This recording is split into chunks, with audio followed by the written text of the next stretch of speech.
Well, alright everyone, and welcome to another episode of 9to5Mac Weekly. This should be the final episode or the final video of the channel for 2023, and we're looking onwards to 2024. But we still got some noteworthy or some newsworthy stuff that we gotta talk about.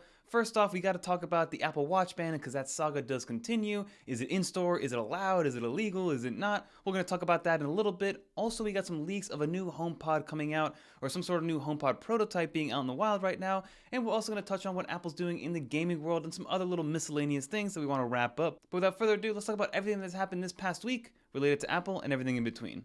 Let's get into it. So, to talk about the Apple Watch ban, because last week, the Apple Watch Ultra 2, as well as the Apple Watch Series 9, was officially banned from the Apple Store, both physically in-store and online. If there were some third-party retailers that still had them, they were allowed to still sell them until they ran out of stock. But as of recording today, Apple has won the appeal process. But basically what that means is that the Apple Watch Ultra 2, as well as the Apple Watch Series 9, is back in stores, at least for now. So for about a week, Apple was unable to sell their Apple Watch Ultra as well as their Apple Watch Series 9, which is kind of unheard of, and we've never really seen a situation like this happen before. But there are a couple other key dates that we should consider, because Apple getting granted that appeal doesn't mean that they won the whole process. They just have to make a bunch of changes in order to kind of stay in line with the ITC and all the other governing bodies that's keeping the Apple Watch Ultra either in or out of the Apple Store. So the US Customs is scheduled by January 12th to decide whether or not the new changes to the Apple Watch Series 9, as well as the Apple Watch Ultra 2, are enough to get away from the infringement on the patent that they did earlier on and what led to this whole debacle to begin with. So that's one day to consider, January 12th. And then additionally, the ITC has until January 10th to respond to Apple's appeal as well, to again make sure that they aren't infringing on this patent from before. But for right now, it's business as usual. Apple Watch Ultra is back in the stores, repairability is back at 100%. If you're within warranty, you're gonna get it fixed. If you're outside of warranty, you're able to get your Apple Watch Series 7 fixed directly through Apple now. So for now, everything seems to be okay. And now next up, we gotta talk about HomePod, because we've been getting leaks and rumors now for years that the original HomePod, or the HomePod form factor, is gonna be getting some sort of touchscreen on the top of it. Because right now, the HomePod does have some sort of touch interface, but it is an array of LEDs that isn't an actual screen. It's not a display. It's just a bunch of LEDs there to kind of shine some light and give you some Siri animations and things like that. But we should be moving to an LCD display according to the prototype images that we've seen so far. So Apple prototype collector Kasutami shared the first images of the prototype with an LCD display on top, and the images have been corroborated, and it's been heard by an independent source that this should be kind of a first iteration of what Apple's planning to release to the entire public, hopefully in 2024. So what we know so far is that this HomePod is actually the same exact size and form factor as the previous HomePod.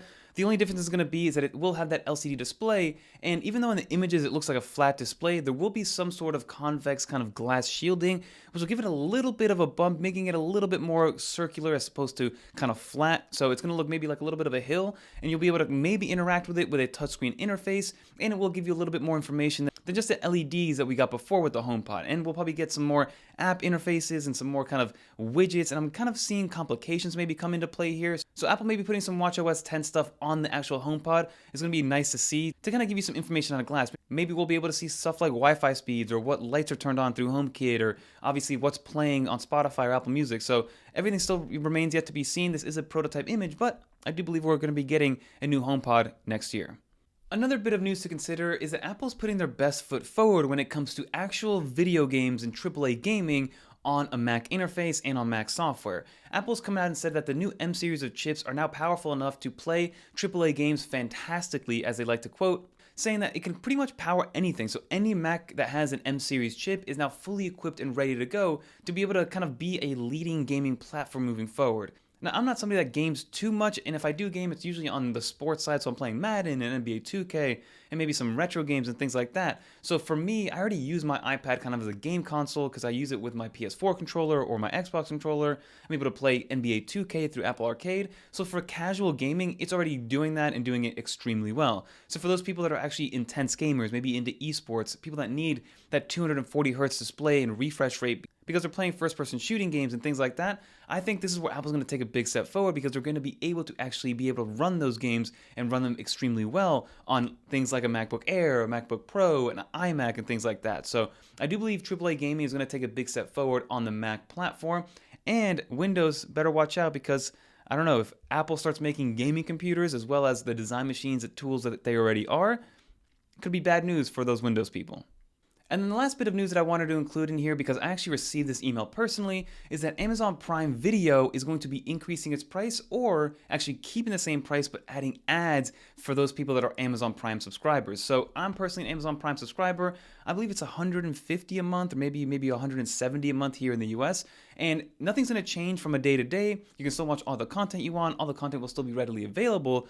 But starting January 29th, those Amazon Video subscribers, those Amazon Prime subscribers, will start getting ads if you are watching Prime Video. The only way to get around these new ads that are coming is to pay an additional $2.99 per month that you have to physically and manually subscribe to in order to remove those ads. So in the grand scheme of things, depending on how you consider Amazon Prime and depending on how you actually pay for it, there's a lot of credit cards that'll pay for Amazon Prime already. But if you're paying for it out of pocket, then you're gonna need to spend an additional $3 a month or $36 a year on top of your Prime membership to get 0 ads on Prime Video. So that's gonna start to creep you towards that $200 a year kind of price range for something like Amazon Prime.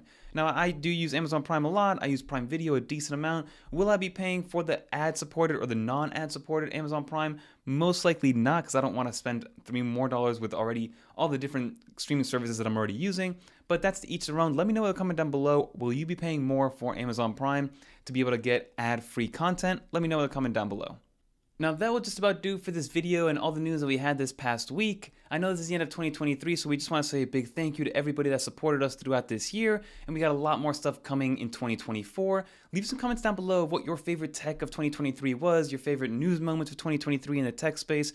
Always excited to kind of go through those comments and answer those and interact with all of our viewers. But as I said, if you made it to the end, leave a little dolphin in the comments down below so I know you made it to the end. Maybe leave a 2023 down there as well so I know that you're watching this video. But if you guys want to watch more iPadOS, iOS, or macOS videos, click on one of these right here. Definitely stay subscribed because we got more content coming. And Happy New Year, everybody. Peace.